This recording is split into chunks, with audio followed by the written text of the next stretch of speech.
माननीय सदस्य प्लीज। अध्यक्ष महोदय, आप नहीं।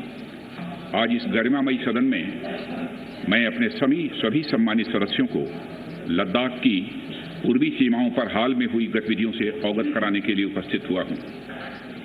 जैसा कि आपको ज्ञात है, हमारे माननीय प्रधानमंत्री श्री नरेंद्र मोदी जी ने हाल ही में लद्दाख का दौरा कर हमारे बहादुर जवानों से मुलाकात की थी एवं उन्हें यह संदेश भी दिया था कि समस्त देशवासी अपने वीर जवानों के साथ खड़े हैं।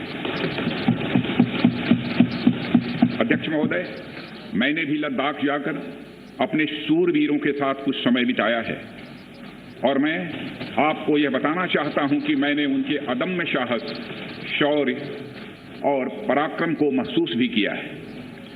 आप जानते हैं कि कर्नल संतोष बाबू और उनके 19 वीर साथियों ने अपनी मातृभूमि की रक्षा करते हुए अपना सर्वोच्च बलिदान दिया है। अध्यक्ष महोदय, कल ही सदन ने 2 मिनट मौन रखकर उन्हें अपनी श्रद्धांजलि अर्पित की है। सबसे पहले मैं संक्षेप में चाइना के साथ हमारे बाउंड्री इश्यूज के बारे में बताना चाहता हूं। जैसा कि सदन इस बात से अवगत है कि भारत एवं चीन की सीमा का प्रश्न अभी तक अनरिजॉल्व्ड है। भारत और चाइना की बाउंड्री का कस्टमरी और ट्रेडिशनल अलाइनमेंट चाइना नहीं मानता है।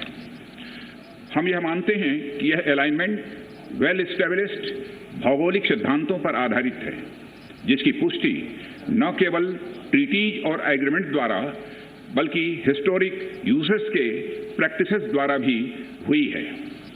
इससे दोनों देश सदियों से अवगत हैं, जबकि चाइना यह मानता है कि बाउंड्री अभी भी औपचारिक रूप से निर्धारित नहीं है।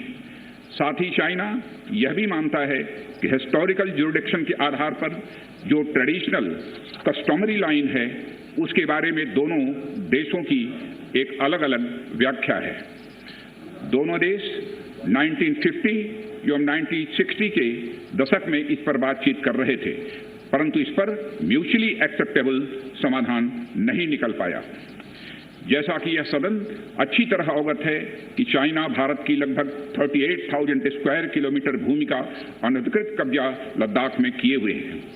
इसके अलावा 1963 में एक तथाकथित बाउंड्री एग्रीमेंट के तहत पाकिस्तान ने पीओके की 5,180 स्क्वायर किलोमीटर भारतीय जमीन अवैध रूप से चाइना को सौंप दी है।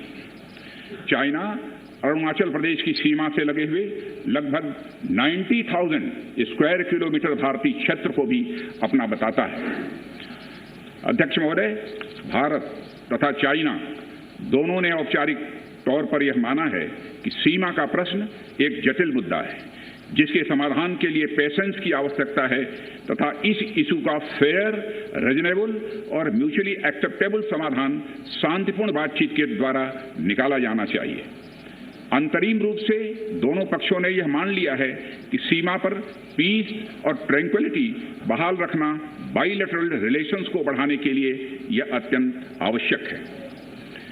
मैं यह भी बताना चाहता हूं कि अभी तक इंडिया चाइना के बॉर्डर एरियाज में commonly delineated line of actual control नहीं है और एलएसी को लेकर दोनों का परसेप्शन अलग अलग है।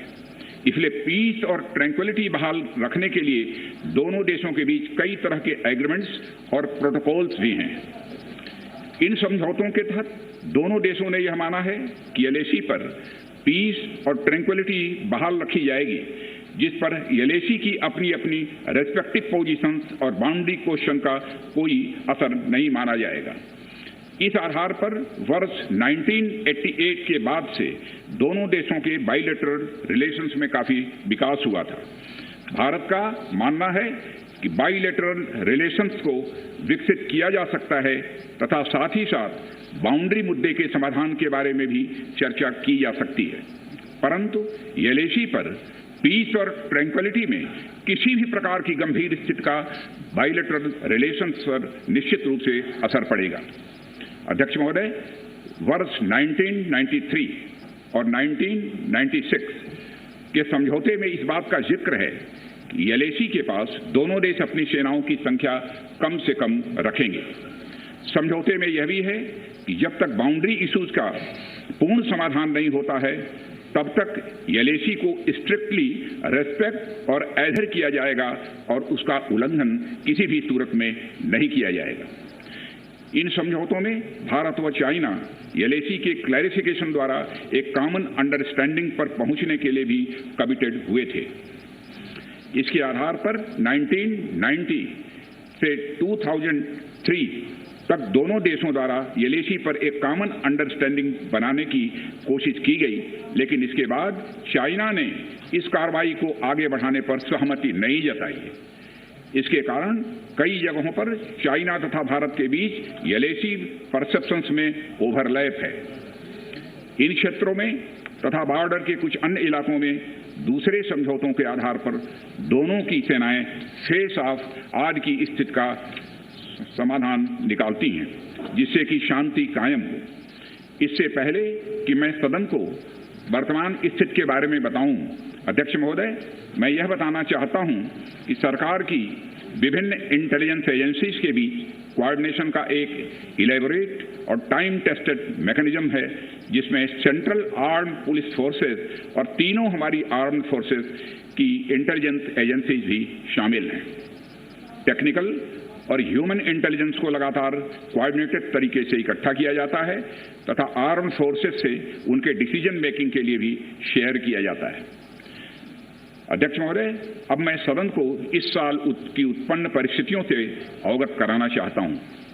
अप्रैल माह से ईस्टर्न लद्दाख की सीमा पर चाइना की सेनाओं की संख्या तथा उनके आर्मामेंट्स में काफी वृद्धि देखी गई है। मई महीने के प्रारंभ में चाइना ने गलवान घाटी क्षेत्र में हमारी ट्रूप्स के नॉर्मल ट्रेडिशनल पेट्रोलिंग पैटर्न में व्यवधान शुरू किया, जिसके कारण फेस ऑफ की स्थिति उत्पन्न हुई। ग्राउंड कमांडर्स द्वारा इस समस्या को सुलझाने के लिए विभिन्न समझौतों तथा प्रोटोकॉल के तहत वार्ता की जा रही थी।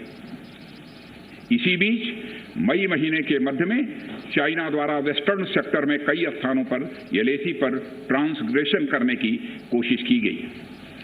इसमें कोंगकाला, गोगरा एंड पेंगोंग लेक का नॉर्थ बैंक शामिल है।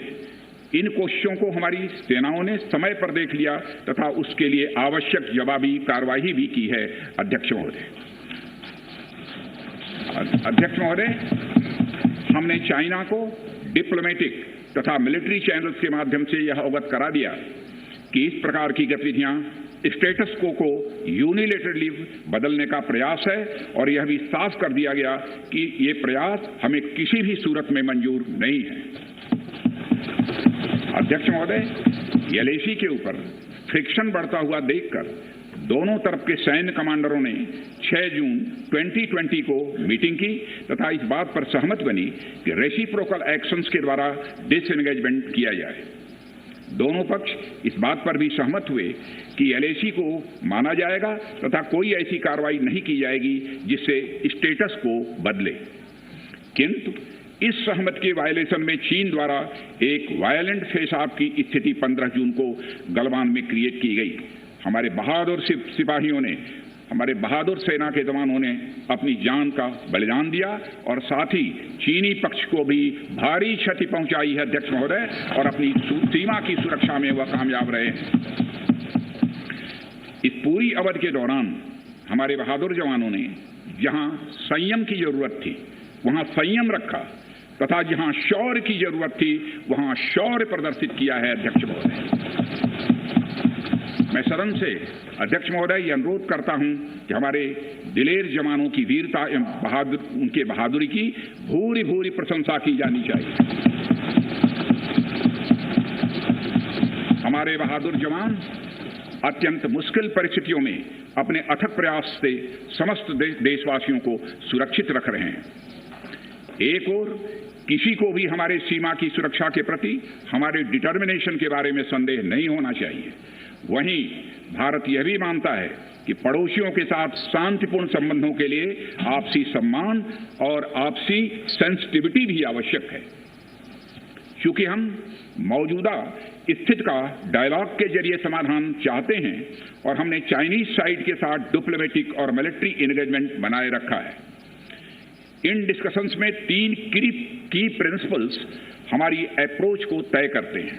फर्स्ट, दोनों पक्षों को एलएसी का सम्मान और कड़ाई से पालन करना चाहिए। सेकंड, किसी भी पक्ष को अपनी तरफ से यथास्थिति का उल्लंघन करने का प्रयास नहीं करना चाहिए। और थर्ड, दोनों पक्षों के बीच सभी समझौतों और अंडरस्टैंडिंग्स का पूर्णतया पालन होना चाहिए।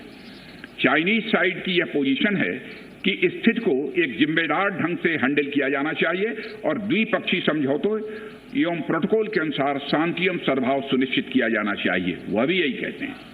जबकि ये डिस्कशन चल ही रहे थे, चीन की तरफ से 29 और 30 अगस्त की रात को प्रोवोकेटिव सैनिक कार्रवाई की गई, जो पैंगोंग लेक के साउथ बैंक एरिया में स्टेटस को बदलने का प्रयास था। लेकिन एक बार फिर हमारी आर्म फोर्सेस द्वारा टाइमली और फॉर्म एक्शंस के कारण उनके प्रयास विफल कर दिए।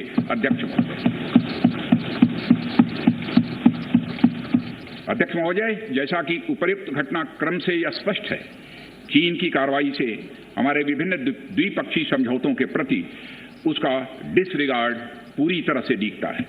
चीन द्वारा ट्रुप्स की भारी मात्रा में तैनाती किया जाना 1993 और 1996 के समझौतों का यह उल्लंघन है।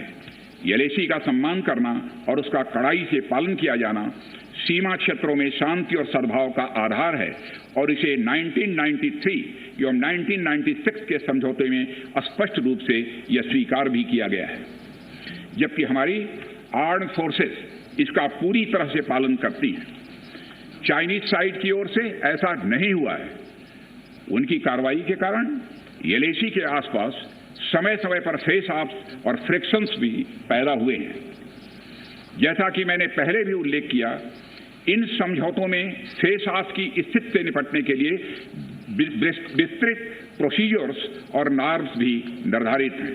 तथापि इस वर्ष हाल की घटनाओं में चाइनीज फोर्सेस का वायलेंट कंडक्ट सभी म्यूचुअली एग्रीड नॉर्म्स का पूरी तरह से उल्लंघन है।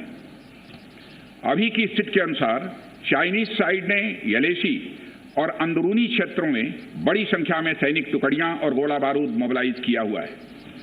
पूर्वी लद्दाख और गोगरा और कोंकला और पेंगोंग लेक का नॉर्थ और साउथ बैंक पर कई फ्रिक्शन एरियाज हैं।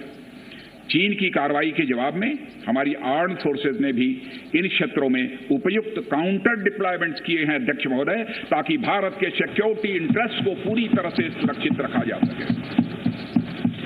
अध्यक्ष महोदय, मैं सदन को आश्वस्त रहना चाहिए कि हमारी आर्म्ड फोर्सेज इस चुनौती का सफलतापूर्वक सामना करेंगी और हमारी आर्म्ड फोर्सेज साथ ही साथ जिस प्रकार की उनके द्वारा आज भी कार्रवाई की जा रही है, जिस प्रकार से सीमा की रक्षा की जा रही है, हम सबको हमारी आर्म फोर्सेज के ऊपर गौरव है अध्यक्ष महोदय, गौरव की अनुभूति होती है।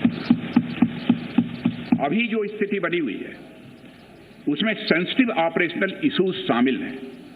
इसलिए मैं इस बारे में ज्यादा ब्यौरा का खुलासा यदि करना चाहूं तब भी नहीं कर सकता हूं अध्यक्ष महोदय, यह हमारी एक सीमा है और मैं आश्वस्त हूं यह सदन हमारी इस सेंसिटिविटी को भी समझेगा। और अध्यक्ष महोदय, मैं कोविड-19 के चैलेंजिंग समय में हमारी आर्म्ड फोर्सेस और आईटीबीपी के तेजी से डिप्लॉयमेंट हुई हैं और उनके प्रयासों को एप्रिशिएट किए जाने की जरूरत है। और यह इसलिए भी संभव हुआ है क्योंकि सरकार ने पिछले कुछ वर्षों में बॉर्डर इंफ्रास्ट्रक्चर के विकास को काफी अहमियत दी है।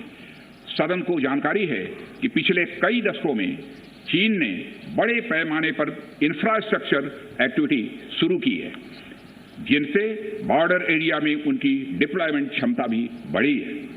इसके जवाब में हमारी सरकार ने भी बॉर्डर इंफ्रास्ट्रक्चर के विकास के लिए अपना काफी बजट बढ़ाया है, जो पहले से दोगुना से भी अधिक है। इसके फलस्वरूप बॉर्डर एरियाज में काफी रोड्स और ब्रिजेज भी बने हैं। इससे न केवल लोकल पॉपुलेशन को जरूरी कनेक्टिविटी मिली है, बल्कि हमारी आर्म्ड फोर्सेस को बेहतर लॉजिस्टिकल सपोर्ट भी मिला है। ओके अध्यक्ष महोदय, इसके कारण वे बॉर्डर एरियाज में अधिक अलर्ट रह सकते हैं। एक मिनट, सेक्रेटरी जनरल ट्रांसलेशन शुरू कर दें। आ रहा है? आ रहा है। एक बार चेक कर लो। ठीक, एक बार चेक कर लें दोबारा। ठीक, ओके। अध्यक्ष महोदय, इसके कारण वे बॉर्डर एरियाज में अधिक अलर्ट रह सकते हैं और जरूरत पड़ने पर बेहतर जवाबी कार्रवाई भी कर सकते हैं। आने वाले समय में भी सरकार इस उद्देश्य के प्रति पूरी तरह से कमिटेड रहेगी, यह मैं सदन को आश्वस्त करना चाहता हूं।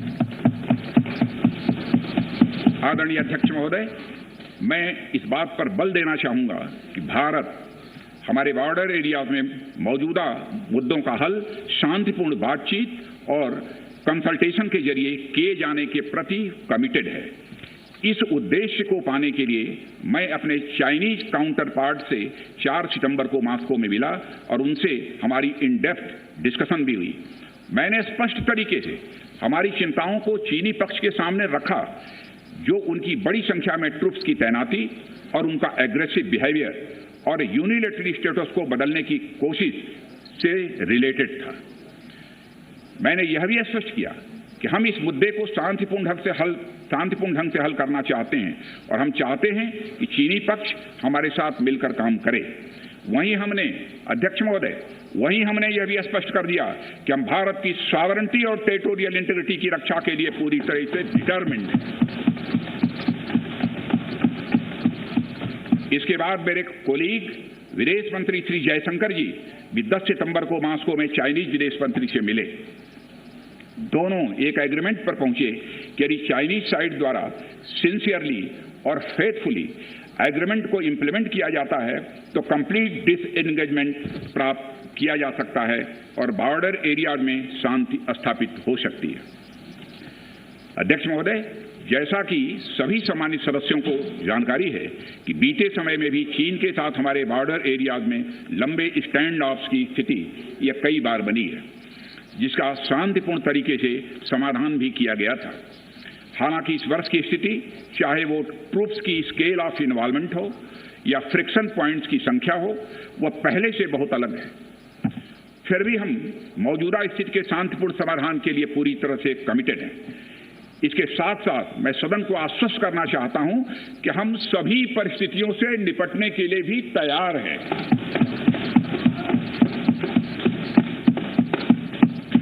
अध्यक्ष महोदय, इस सदन की एक गौरवशाली परंपरा रही है। दोहराना चाहता हूं अध्यक्ष महोदय कि सदन की एक गौरवशाली परंपरा रही है कि जब भी देश के समक्ष कोई बड़ी चुनौती आई है तो इस सदन ने भारतीय सेनाओं की दृढ़ता और संकल्प के प्रति पूरी अपनी एकता और भरोसा दिखाया। साथ ही सीमा क्षेत्र में तैनात अपने बहादुर सेना के जवानों के शौर्य, पराक्रम और सीमा की सुरक्षा के प्रति उनकी प्रतिबद्धता पर पूरा इस सदन ने विश्वास व्यक्त किया है। अध्यक्ष महोदय और अध्यक्ष महोदय, मैं आपको यह विश्वास दिलाना चाहता हूं कि हमारे आर्म्ड फोर्सेस के जवानों का जोश एवं हौसला बुलंद है, इस पर किसी को संदेह नहीं होना चाहिए।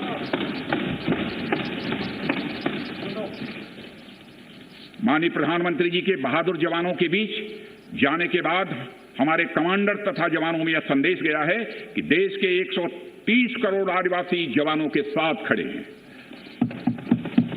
उनके लिए बर्फीली ऊंचाइयों के अनुरूप विशेष प्रकार के गर्म कपड़े, उनके रहने का स्पेशलाइज टेंट तथा उनके सभी अस्त्र शस्त्र एवं गोला बारूद की पर्याप्त व्यवस्था की गई है। अध्यक्ष महोदय, हमारे जवानों का यह संकल्प सराहनीय है कि दुर्गम ऊंचाइयों पर जहां ऑक्सीजन की कमी है तथा तापमान 0 से नीचे है, उनके उत्साह में कोई कमी नहीं आती है और वे सियाचिन, कारगिल और आदि ऊंचाइयों पर अपना कर्तव्य इतने वर्षों से लगातार निभाते आ रहे हैं। और अध्यक्ष महोदय, मुझे इस गौरवमयी सदन के साथ यह साझा करने में यह कतई संकोच नहीं है कि लद्दाख में हम एक चुनौती के दौर से गुजर रहे हैं और मैं इस सदन से आग्रह करना चाहता हूं कि हमें एक रेजोल्यूशन द्वारा पारित करना चाहिए कि हम अपने वीर जवानों के साथ कदम से कदम मिलाकर खड़े हैं। पूरा सदन अपने वीर जवानों के साथ कदम से कदम मिलाकर खड़ा है, जो कि अपनी जान की, अपनी जिंदगी की बगैर परवाह किए हुए देश की चोटियों की ऊंचाइयों पर विषम परिस्थितियों के बावजूद हमारी भारत माता की वह रक्षा करते हैं। यह समय है जब यह सदन अपने सशस्त्र सेनाओं के साहस और वीरता पर पूर्ण विश्वास जताते हुए उनको यह संदेश भेजे कि यह सदन और सारा देश सशस्त्र सेनाओं के साथ है, जो भारत की संप्रभुता और अखंडता की रक्षा में लगातार जुटे हुए हैं। इन्हीं शब्दों के साथ अध्यक्ष महोदय, मैं अपना निवेदन समाप्त करता हूं। आइटम नंबर 11 महासचिव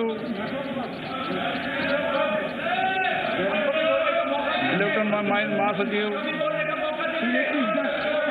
Sir, I am to lay the 8th and 9th reports, Hindi and English versions of the Standing Committee on Labour as listed against my name at serial number 11 in today's order paper.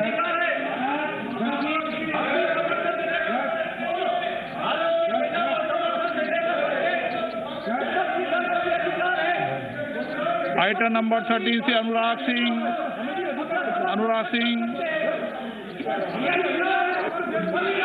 धन्यवाद। Thank you honourable speaker sir. On behalf of my senior colleague, आवाजें विपक्ष की तरफ से बुलंद की जा रही हैं। इस वक्त वित्त राज्य मंत्री अनुराग ठाकुर भी लोकसभा में संबोधित कर रहे हैं, लेकिन सबसे बड़ी खबर ये, राजनाथ सिंह ने कहा हमारे बहादुर जवानों ने देश को अभी तक सुरक्षित रखा है। भारतीय जवान वहां पर पूरी मुस्तैदी के साथ तैनात हैं और भारत सभी परिस्थितियों से निपटने के लिए तैयार है। चीन से लगातार तनाव के बीच उन्होंने कहा कि लद्दाख में सैनिकों ने सर्वोच्च बलिदान दिया है। साथ ही साथ आपको बता दें, राजनाथ सिंह ने कहा कि 130 करोड़ देशवासी सैनिकों के साथ हैं। चीनी पक्ष हमारे साथ मिलकर काम करे। हमारे जवानों के उत्साह में कोई कमी नहीं है। हम सभी परिस्थितियों से निपटने के लिए तैयार हैं और हमारे जवानों का हौसला बुलंद है। बड़ी और महत्वपूर्ण बातें हम आपको बता रहे हैं। दुर्गम हालात में भी हमारे जवान वहां पर डटे रहे, ये रक्षा मंत्री राजनाथ सिंह ने बताया। उन्होंने अप्रैल की भी जानकारी दी कि पूर्वी लद्दाख में किस तरीके से हलचल बढ़ी। चीन ने हथियारों के साथ तैनाती भी बढ़ाई, इस बात पर भी उन्होंने जोर दिया और कहा कि सेना ने चीन की मंशा को भांप लिया है कि चीन क्या चाहता है।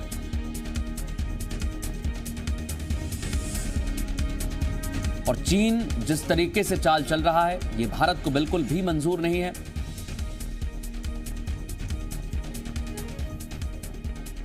भारत एवं चीन की सीमा का प्रश्न अभी तक अनरिजॉल्व्ड है। भारत और चाइना की बाउंड्री का कस्टमरी और ट्रेडिशनल अलाइनमेंट चाइना नहीं मानता है। हम यह मानते हैं कि यह अलाइनमेंट वेल एस्टेब्लिश्ड भौगोलिक सिद्धांतों पर आधारित है, जिसकी पुष्टि न केवल ट्रीटीज और एग्रीमेंट द्वारा बल्कि हिस्टोरिक यूजर्स के प्रैक्टिसेस द्वारा भी हुई है। इससे दोनों देश सदियों से अवगत हैं, जबकि चाइना यह मानता है कि बाउंड्री अभी भी औपचारिक रूप से निर्धारित नहीं है। साथ ही चाइना यह भी मानता है कि हिस्टोरिकल ज्यूरिडिक्शन के आधार पर जो ट्रेडिशनल कस्टमरी लाइन है, उसके बारे में दोनों देशों की एक अलग अलग व्याख्या है। भारत एवं चीन की सीमा का दोनों ने औपचारिक तौर पर यह माना है कि सीमा का प्रश्न एक जटिल मुद्दा है, जिसके समाधान के लिए पेशेंस की आवश्यकता है तथा इस इशू का फेयर, रीजनेबल और म्यूचुअली एक्सेप्टेबल समाधान शांतिपूर्ण बातचीत के द्वारा निकाला जाना चाहिए। अंतरिम रूप से दोनों पक्षों ने यह मान लिया है कि सीमा पर पीस और ट्रैंक्विलिटी बहाल रखना बाइलेटरल रिलेशंस को बढ़ाने के लिए यह अत्यंत आवश्यक है। अभी तक इंडिया चाइना के बॉर्डर एरियाज में commonly delineated line of actual control नहीं है और एलएसी को लेकर दोनों का परसेप्शन अलग अलग है। इसलिए पीस और ट्रैंक्विलिटी बहाल रखने के लिए दोनों देशों के बीच कई तरह के एग्रीमेंट्स और प्रोटोकॉल्स भी हैं। इन समझौतों के तहत दोनों देशों ने यह माना है कि एलएसी पर पीस और ट्रैंक्विलिटी बहाल रखी जाएगी, जिस पर एलएसी की अपनी अपनी रेस्पेक्टिव पोजीशंस और बाउंड्री क्वेश्चन का कोई असर नहीं माना जाएगा। वर्ष 1988 के बाद से दोनों देशों के बाइलेटरल रिलेशंस में काफी विकास हुआ था। भारत का मानना है कि बाइलेटरल रिलेशंस को विकसित किया जा सकता है तथा साथ ही साथ बाउंड्री मुद्दे के समाधान के बारे में भी चर्चा की जा सकती है, परंतु एलएसी पर पीस और ट्रैंक्विलिटी में किसी भी प्रकार की गंभीर स्थिति का बाइलेटरल रिलेशंस पर निश्चित रूप से असर पड़ेगा। जैसा कि आपको ज्ञात है, हमारे माननीय प्रधानमंत्री श्री नरेंद्र मोदी जी ने हाल ही में लद्दाख का दौरा कर हमारे बहादुर जवानों से मुलाकात की थी एवं उन्हें यह संदेश भी दिया था कि समस्त देशवासी अपने वीर जवानों के साथ खड़े हैं। अध्यक्ष महोदय, मैंने भी लद्दाख जाकर अपने शूरवीरों के साथ कुछ समय बिताया है और मैं आपको यह बताना चाहता हूं कि मैंने उनके अदम्य साहस, शौर्य और पराक्रम को महसूस भी किया है।